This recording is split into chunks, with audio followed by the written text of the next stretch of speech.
With war brewing among some of the other southern lands, the Gascons eventually lost interest in the islands and departed. Their legacy remains in the language and religion and dress of the people of Avon, but not in Eriador, not in the untamable land, where the religion is older than Gascony, and where loyalty runs as deep as blood. That was 300 years ago. There arose in Avon, in Carlisle on the River Stratton, a wizard-king of great power, who would see all the islands under his rule. Greensparrow was his name, is his name, a fierce man of high ambition and evil means. And evil was the pact that Greensparrow signed with Croesus, who ruled the Cyclopians, appointing Croesus as his first duke, and bringing the warlike One-Eyes into Greensparrow's army. Avon became his in a fortnight, all opposition crushed, and then did he turn his sights on Eriador.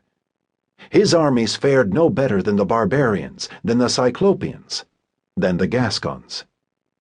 But then there swept across Eriador a darkness that no sword could cut, that no courage could chase away, a plague that whispers hinted was inspired by black sorcery. None in Avon felt its ravages, but in all of free Eriador, mainland and islands, 2 of every 3 perished, and 2 of every 3 who lived were rendered too weak to do battle. Thus did Greensparrow gain his rule, imposing a truce that gave unto him all the lands north of the Iron Cross. He appointed his 8th duke in the mining city of Montfort, which had been called Caer Macdonald, in honor of the unifier. Dark times there were in Eriador. The fair-born retreated, and the dwarfs were enslaved.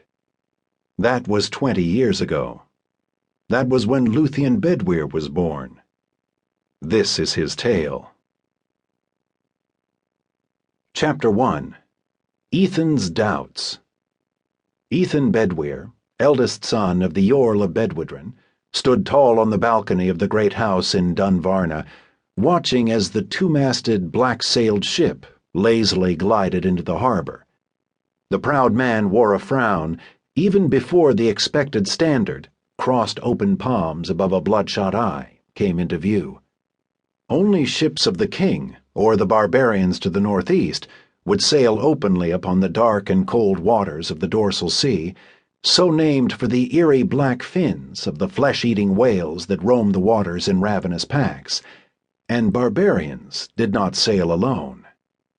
A second standard, a strong arm bent at the elbow and holding a miner's pick, soon appeared. "Visitors?" came a question from behind. Recognizing the voice as his father's, Ethan did not turn. "Flying the Duke of Montfort's pennant," he answered, and his disdain was obvious. Gareth Bedwyr moved to the balcony beside his son, and Ethan winced when he looked upon the man, who appeared proud and strong, as Ethan distantly remembered him. With the light of the rising sun in his face, Gareth's cinnamon eyes shone brightly, and the stiff ocean breeze blew his thick shock of silvery white hair back from his ruddy, creased face, a face that had weathered under the sun during countless hours in small fishing craft out on the dangerous dorsal. Gareth was as tall as Ethan, and that was taller than most men on Isle Bedwyr, who in turn were taller than most other men of the kingdom. His shoulders remained broader than his belly, and his arms were corded from a youth spent in tireless work. But as the black-sailed ship drifted closer to the docks, the coarse shouts of the brutish cyclopian crew urging the islanders into subservient action, Gareth's eyes betrayed his apparent stature. Ethan turned his gaze back to the harbor, having no desire to look upon his broken father.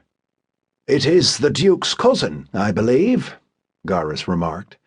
"I had heard that he was touring the Northern Isles on holiday. Ah, well, we must see to his pleasures." Gareth turned as if to leave, then stopped, seeing that stubborn Ethan had not loosed his grip on the balcony rail. "Will you fight in the arena for the pleasure of our guest?" he asked, already knowing the answer.